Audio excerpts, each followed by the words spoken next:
Life was going one way for this particular couple, and then in a brief conversation, it went a completely different direction.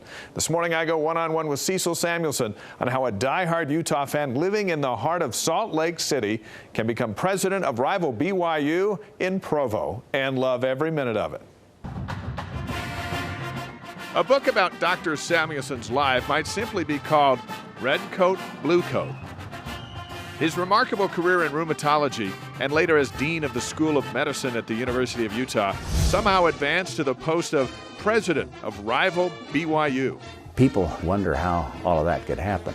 We'd like you to take off your red coat and put on a blue coat. Yeah, how did that all go down? So you get just called like that. to the office. I just get called to the office by President Hinckley, and he didn't ask me if I wanted to be president of BYU. He said, President Bateman has done a wonderful job, but we have another assignment for him. We'd like you to be the president of BYU. And you said? And then I didn't say anything because he didn't ask for a response.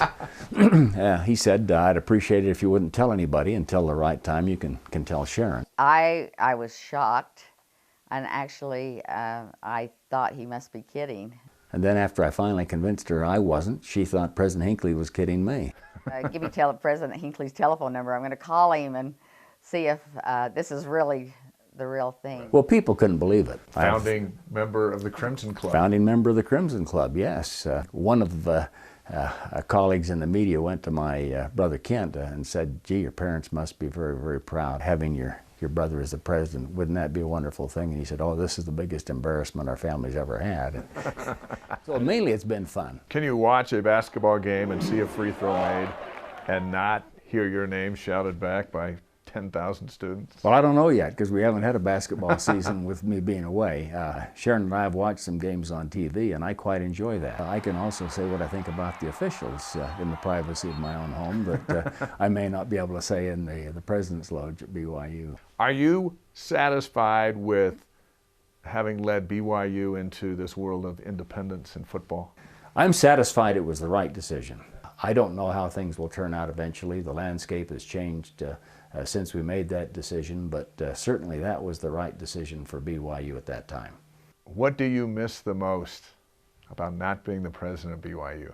The people, students, faculty, staff, administrators, but I don't worry about some of the things I used to worry about.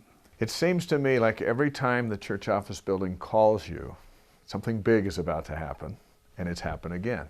What's that going to be like? I don't know, because we haven't started it yet. I can't think of a more historic place than the Salt Lake historic. Temple. It is historic. People have said to me, well, are you worried about it? And I said, well, there's one advantage.